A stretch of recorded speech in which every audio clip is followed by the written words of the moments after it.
प्यारे बच्चों, आज का क्लास आप सभी बच्चों के लिए बहुत ही ज्यादा इंपॉर्टेंट है क्योंकि आज के क्लास में हम लोग पढ़ने वाले हैं 12th क्लास के हिंदी का 50 मोस्ट इंपॉर्टेंट ऑब्जेक्टिव क्वेश्चन। ये सारे प्रश्न आपके बोर्ड परीक्षा के लिए बहुत ही ज्यादा इंपॉर्टेंट है, इसलिए बच्चा पार्टी आज के क्लास को आप सभी बिल्कुल ध्यान से देखिएगा और आज के क्लास में दिए जाने वाले इस 50 ऑब्जेक्टिव को आप लोग अच्छे से याद भी कर लीजिएगा क्योंकि इस प्रकार के प्रश्नों के आपके बोर्ड एग्जाम में आने के चांसेस बहुत ही ज्यादा होते हैं। देखिए, पहला नंबर सवाल आपके सामने बता दो क्या होगा, सही जवाब चैट सेक्शन में लगाते चलना। देखिए, पहला नंबर सवाल कह रहा है कि ज्ञानपीठ पुरस्कार से सम्मानित रचना है कौन सी? उर्वशी, रेणुका, कुरुक्षेत्र या इनमें से कोई नहीं? तो आपको पता होगा कि रामधारी सिंह दिनकर को संस्कृति के 4 अध्याय के लिए साहित्य अकादमी पुरस्कार और उर्वशी के लिए भारतीय ज्ञानपीठ पुरस्कार प्राप्त हुआ था। और यही आपके क्वेश्चन में इसमें पूछा गया है कि ज्ञानपीठ पुरस्कार से सम्मानित कौन सी? तो उर्वशी रचना है जो कि दिनकर जी को दिया गया था। ऑप्शन नंबर 1 करेक्ट हो जाएगा। सारे बच्चे अच्छे से समझ के याद भी करते चलिएगा। दूसरा नंबर सवाल है आपके सामने, बताते चलना चैट सेक्शन में क्लास कैसा लग रहा है। देखिए, दूसरा नंबर सवाल है कि खारा का विलोम क्या होगा? विलोम मतलब उल्टा, उल्टा शब्द पूछा गया। खारा का विलोम क्या होगा? खोटा हो जाएगा। सही जवाब जो होगा वो ऑप्शन ए हो जाएगा। 3 नंबर सवाल है आपके सामने, बताते चलना चैट सेक्शन में आंसर को भी। विद्यालय का संधि विच्छेद क्या होगा? संधि विच्छेद बता दो क्या होगा? विद्यालय का संधि विच्छेद बचपन से पढ़ते आ रहे हो, विद्यालय का संधि विच्छेद विद्या का आलय बराबर विद्यालय होता है। सही जवाब हमारा बी हो जाएगा। 3 का ऑप्शन नंबर बी सारे बच्चे लगा लो तो आपका भी सही हो जाएगा। 4th नंबर सवाल है आपके सामने, बता दो समाज का विशेषण क्या होगा? जो किसी भी चीजों की विशेषता को बतलाए उसे हम लोग विशेषण बोलते हैं। जैसे अगर हम भारत बोले तो भारत का विशेषण भारतीय होता है, राष्ट्र बोले तो राष्ट्रीय होता है, उसी प्रकार समाज बोले तो सामाजिक होता है। राइट आंसर हमारा ए हो जाएगा। 4 का सही जवाब ऑप्शन नंबर ए सही है। चलिए, 5वां नंबर सवाल है आपके सामने, बच्चा पार्टी लगा दो क्या होगा इसका सही जवाब? घुटने टेकना मुहावरे का अर्थ क्या होता है? घुटने टेकना मतलब हार मान लेना। जैसे अभी आप लोग प्रिपरेशन कर रहे हो, अगर घुटने टेक दिए मतलब हार मान लिए कि अब हमें तैयारी नहीं करना है, तो ये हार मानना हुआ। इसलिए अभी हार नहीं मानना है, उसको घुटने अपने आगे टेकना पड़ेगा। जो क्वेश्चन आएगा वो हम जितना पढ़े हैं उसी के अंदर आएगा बच्चों, इसलिए खूब पढ़ाई करना, जितना हो सके उतना पढ़ना है। देखो, घुटने टेकना मुहावरे का अर्थ क्या होता है? हार मानना। सही जवाब क्या होगा? तो ऑप्शन नंबर ए हो जाएगा। 6 नंबर सवाल है आपके सामने, बता दो 6 नंबर सवाल का जवाब बता दो। देखो, संपूर्ण क्रांति के रचनाकार कौन है? पहले तो मैं बता दूं, संपूर्ण क्रांति जो रचना है एक प्रकार का क्या है? तो ये एक प्रकार का भाषण है जिसको देने वाले का नाम है लोकनायक जयप्रकाश नारायण। सही जवाब ऑप्शन नंबर सी हो जाएगा। तो सभी बच्चे इसको याद रखेंगे, ये बहुत ही इंपॉर्टेंट है, कई बार आपके बोर्ड एग्जाम में भी ये प्रश्न आ चुका है। 7 नंबर सवाल है, उद्दंड का विलोम क्या होता है? उद्दंड का विलोम हमारा विनम्र होता है। उल्टा शब्द पूछा गया है तो विनम्र तो होगा ही। राइट आंसर कौन सा? तो ये हो जाएगा। उद्दंड का विलोम क्या होगा बच्चों? विनम्र हो जाएगा। सभी बच्चे ध्यान रखेंगे। 8 नंबर सवाल है आपके सामने, बता दो उसने कहा था किस प्रकार की कहानी है? मैं बता दूं, उसने कहा था जो कहानी है ये चंद्रधर शर्मा गुलेरी जी के द्वारा रचित एक प्रकार का कर्म प्रधान कहानी है। सही जवाब विकल्प नंबर बी हमारा सही है। 9 नंबर सवाल है आपके सामने, बता दो 9 नंबर सवाल है कि बातचीत शीर्षक निबंध के निबंधकार कौन है? बहुत ही अच्छा क्वेश्चन है, बता दो बातचीत शीर्षक निबंध के निबंधकार का नाम बता दो क्या होगा इसका सही जवाब? बातचीत शीर्षक निबंध के निबंधकार का जो नाम है वो है बालकृष्ण भट्ट। कौन सा? बी वाला ऑप्शन सही हो जाएगा। बालकृष्ण भट्ट बालकृष्ण भट्ट की कौन सी तो बातचीत रचना है, इसको भी आप लोग याद रखिएगा, एक प्रकार का ललित निबंध है। अगले प्रश्न को देखते हैं। अगला प्रश्न है 10 नंबर सवाल, आनंदित में कौन सा प्रत्यय होगा? आनंदित मतलब आनंद जोर इत बराबर आनंदित होता है, इसलिए हमारा इत प्रत्यय होगा क्योंकि उपसर्ग हमारा क्या लगता है? उपसर्ग क्या लगता है? उपसर्ग स्टार्टिंग में लगता है और क्या लास्ट में कौन सा लगता है? लास्ट में हमारा प्रत्यय लगता है, ये भी आपको याद रखना है। अगले प्रश्न को देखते हैं। अगला प्रश्न होगा 11 नंबर सवाल। अगला प्रश्न कौन सा? 11 नंबर सवाल है कि तुलसीदास के दीक्षा गुरु कौन थे? दीक्षा गुरु का नाम था नरहरि दास। तुलसीदास के अगर शिक्षा गुरु की नाम पूछे तो वो थे शेष सनातन। यहाँ पे लिख भी दे रहा हूं, शेष सनातन नाम था। शिक्षा गुरु से 100 से शिक्षा और 100 से शेष सनातन, 100 से शेष सनातन होगा भाई, यहाँ पे गलती लिखा गया क्या? यहाँ पे कौन सा होगा? तो शेष सनातन हो जाएगा, शेष सनातन होता है। इसको भी आप लोग याद रखिएगा, बहुत ही इंपॉर्टेंट है। ओके जी, चलिए सारे बच्चे इसको याद रखिएगा। अगले प्रश्न को देखते हैं। 12 नंबर सवाल है आपके सामने, बता दो फौजी वहां लड़ने के लिए है, वे भाग नहीं सकते और जो फौज छोड़कर भागता है उसे गोली मार दी जाती है। और यह पंक्ति लिया गया सिपाही की मां चैप्टर से, जिसके लेखक का नाम है मोहन राकेश। सिपाही की मां एक प्रकार का एकांकी है, इसको भी आप लोग याद रखिएगा। 13 नंबर सवाल है आपके सामने। 13 नंबर सवाल क्या कह रहा है कि आजकल में कौन सा समास है, बीच में लाठी लगा हुआ है दिखाई दे रहा है क्या, ये कौन सा होगा, तो द्वंद्व समास होगा। आजकल में हमारा द्वंद्व समास करेक्ट आंसर है। अगले प्रश्न को देखते हैं। 14 नंबर सवाल है, सूरसागर के कवि कौन है, बता दो क्या होगा। सूरसागर के कवि कौन है बता दो। कबीरदास, सूरदास, नाभादास, कुंभनदास, क्या होगा, तो सूरसागर के कवि का नाम है Surdas. Option number B right answer हो जाएगा। 15 नंबर सवाल है आपके सामने, बता दो। 15 नंबर सवाल है, खून पसीना एक करना मुहावरे का अर्थ क्या होता है। खून पसीना एक करना मुहावरे का जो सही अर्थ होता है वो क्या होगा, बहुत परिश्रम करना, कठिन परिश्रम करना। राइट आंसर हमारा बी हो जाएगा। खून पसीना एक करना मुहावरे का जो सही अर्थ होता है वो बहुत परिश्रम करना। सारे बच्चे इस प्रश्न को जरूर याद रखोगे। ओके जी, जैसे आप लोग अभी खून पसीना को एक कर रहे हो। चलिए अगले प्रश्न को देखते हैं। 16 नंबर सवाल है, उपवास में कौन सा उपसर्ग, उपवास में उपसर्ग बता दो।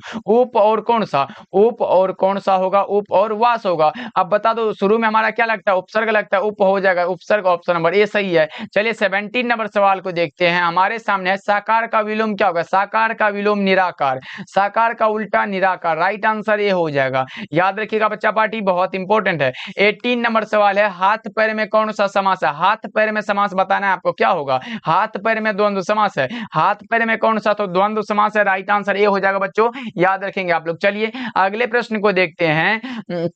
19 नंबर सवाल है, काम चोर में कौन सा समास है। काम चोर मतलब काम से चोर, मतलब ये कारक चिन्ह जो लग गया ये तत्पुरुष समास हो जाता है। 19 का जो सही जवाब होगा वो ऑप्शन बी हो जाएगा। काम चोर मतलब काम से चोर, काम चोर होता है। अगले प्रश्न को देखते हैं। 20 नंबर सवाल है आपके सामने, बता दो आत्मा का विशेषण क्या होगा। आत्मा का विशेषण हमारा क्या होगा, आत्मीय होगा। आत्मा का विशेषण आत्मीय होगा। राइट आंसर हमारा बी हो जाएगा। 21 नंबर सवाल है आपके सामने, बता दो नयन का संधि विच्छेद, ने जोर अन्न बराबर नयन, कौन सा, ने जोर अन्न बराबर नयन। ऑप्शन नंबर ए करेक्ट हो जाएगा। ये वाला मत लगाना, गलत हो जाएगा। अगले प्रश्न को देखते हैं। 22 नंबर सवाल है आपके सामने, जिसने गुरु से दीक्षा ली हो उसके लिए एक शब्द में क्या कहा जाता है। जिसने गुरु से दीक्षा ली है उसके लिए एक शब्द होता है दीक्षित।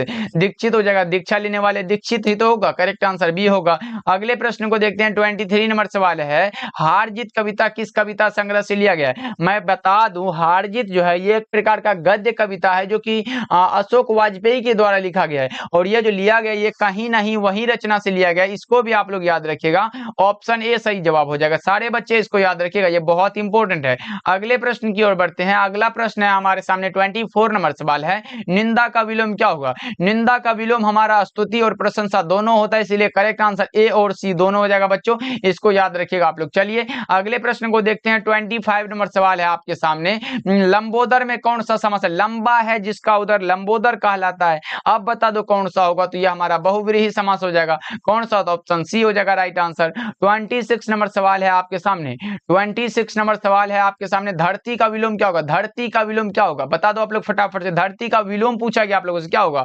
आकाश होगा, पाताल होगा, भूमि होगा, इनमें से कोई।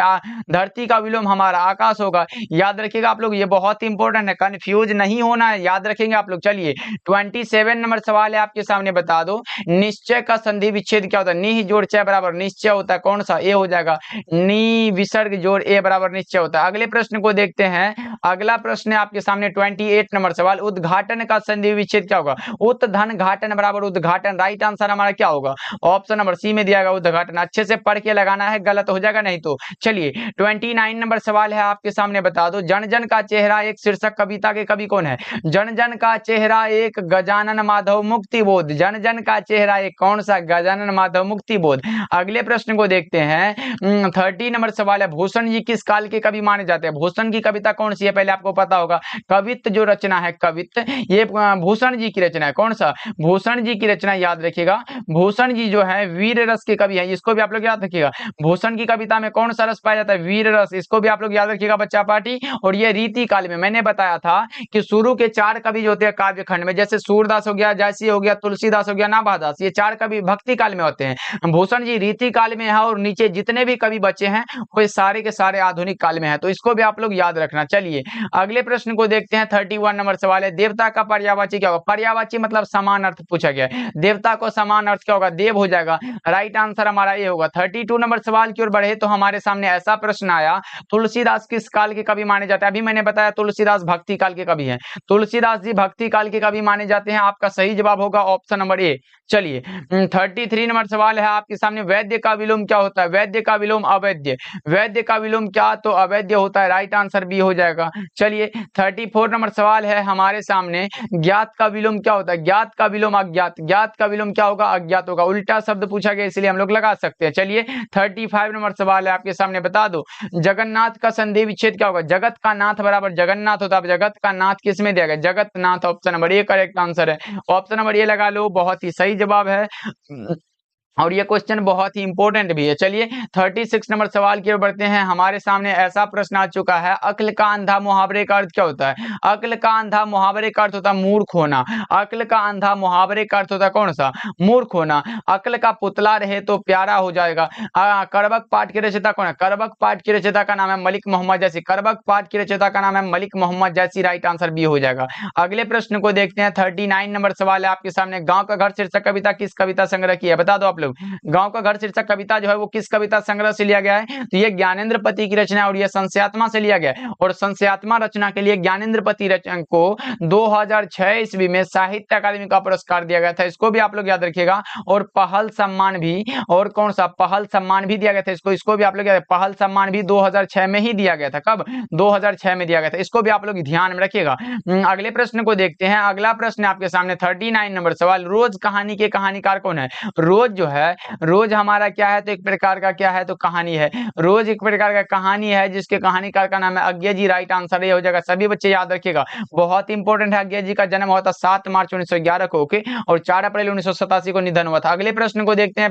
40 नंबर सवाल है, पृथ्वी का पर्यायवाची क्या होगा? पृथ्वी का पर्यायवाची हमें भूमि दिखाई दे रहा ना, ऑप्शन ए लगा लेंगे। चलिए 41 नंबर सवाल की ओर बढ़े तो हमारे सामने ये प्रश्न आ चुका है, भारत का विशेषण क्या होगा? भारत का विशेषण भारतीय। पहले ही मैं बता चुका हूं, भारत का पूछे भारतीय, राष्ट्र का पूछे राष्ट्रीय, इसी प्रकार जो भी आए, जाति का पूछे जातीय हो जाएगा। ऐसा ही प्रश्न आएगा। चलिए अगले प्रश्न को देखते हैं। 42 नंबर सवाल है, उसने कहा था कहानी का नायक कौन है? उसने कहा था कहानी का नायक है लहना सिंह। उसने कहा था कहानी का नायक कौन है? लहना सिंह। राइट आंसर ये हो जाएगा। नायिका पूछे तो वही सूबेदारनी जो है। चलिए अगले प्रश्न को देखते हैं। अगला प्रश्न है आपके सामने 43 नंबर सवाल है, रंगून कहाँ है? रंगून वर्मा में है। रंगून कहाँ है? तो वर्मा में। राइट आंसर आपका कौन सा? बी हो जाएगा। 44 नंबर सवाल है, मालती के पति का क्या नाम था? मालती के पति का जो नाम था वो था महेश्वर। मालती के पति का नाम था महेश्वर। राइट आंसर बी होगा। अगर पूछे मालती के पति क्या थे, इसको भी आप लोग याद रखिएगा। मालती के पति क्या थे? डॉक्टर थे। मालती के पति क्या थे? डॉक्टर थे। इसको भी आप लोग याद रखिएगा। अगले प्रश्न को देखते हैं। 55 नंबर सवाल है, रघुवीर सहाय का जन्म स्थान कहाँ है? रघुवीर सहाय का जन्म स्थान पूछा गया लखनऊ उत्तर प्रदेश हो जाएगा क्या? ऑप्शन सी बिल्कुल सही जवाब हो जाएगा। सारे बच्चे इसको याद रखिएगा। चलिए 46 नंबर सवाल है आपके सामने, बता दो दिनकर को किस रचना के लिए साहित्य अकादमी का पुरस्कार दिया गया था? मैंने शुरू में ही बता चुका है कि दिनकर को साहित्य अकादमी पुरस्कार मिला था संस्कृति के 4 अध्याय रचना के लिए, और उर्वशी के लिए मिला था भारतीय ज्ञानपीठ पुरस्कार। तो बता दो कौन सा होगा? उर्वशी के लिए ज्ञानपीठ पुरस्कार मिला था और संस्कृति के 4 अध्याय के लिए साहित्य, इसलिए सही जवाब सी हो जाएगा। अगले प्रश्न को देखते हैं। 47 नंबर सवाल है, निमोनिया से मरने वाले को मुरब्बे मिला नहीं करते हैं। यह जो है किस उक्ति से, पार्ट्स की उक्ति है, तो ये लिया गया, उसने कहा था, लाइन है। Option number A correct answer हो जाएगा। राइट आंसर ये हो जाएगा। अगले प्रश्न को देखते हैं। 48 नंबर सवाल है, सूरदास किस भाषा के कवि हैं? सूरदास जी ब्रज भाषा के प्रसिद्ध कवि हैं। राइट आंसर सी हो जाएगा। सारे बच्चे याद रखिएगा, ये क्वेश्चन बहुत इंपॉर्टेंट है। अगले प्रश्न को देखते हैं। 49 नंबर सवाल है, जायसी किस शाखा के कवि है? जायसी जी प्रेम के पीर के कवि यानी कि प्रेम मार्गी शाखा के कवि है। पहले ही मैं बता चुका हूं। अगर आपसे पूछे कि हिंदी साहित्य का सूर्य किसे कहा जाता है तो सूरदास को। अगर पूछे कवियों का कवि किसे कहा जाता है तो शमशेर बहादुर सिंह को। अगर पूछे कि हिंदी साहित्य का समन्वयवादी कवि किसे कहा जाता है तो तुलसीदास को, और प्रेम के पीर मलिक मोहम्मद जैसी को। ए हो जाएगा सही जवाब। चलिए अगले प्रश्न को देखते हैं। 50 नंबर सवाल है, नामवर सिंह द्वारा लिखित प्रगीत और समाज क्या है? तो प्रगीत और समाज एक प्रकार का निबंध है जिसके निबंधकार का नाम है नामवर सिंह। ऑप्शन बी सही जवाब हो जाएगा। और भी चीजें याद रखिएगा, नामवर सिंह को 1971 ईस्वी में कविता किस रचना के लिए, यहाँ पे लिख दे रहा हूं बच्चों, याद रखिए, कविता के नए प्रतिमान के लिए, कविता के नए प्रतिमान रचना के लिए कौन सा 1971 ईस्वी में साहित्य अकादमी का पुरस्कार मिला था। इसको भी आप लोग याद रखिएगा, ये क्वेश्चन बहुत इंपॉर्टेंट है। ओके बच्चों, आज का क्लास आपको कैसा लगा एक बार कमेंट करके बताइएगा। आज सारे बच्चे कमेंट करिएगा, देखना चाहते हैं कितने बच्चे हैं जो आज कमेंट करते हैं कि आज का क्लास आपको कैसा लगा, और इस 50 ऑब्जेक्टिव में आपका सही कितना हुआ ये भी कमेंट करके ही बताना। ओके जी, तो मिलते हैं अगले क्लास में। सारे बच्चे आप अपना ध्यान रखिएगा, इन सारे प्रश्नों को याद करके रखिएगा। ओके, मिलते हैं फिर अगले क्लास में।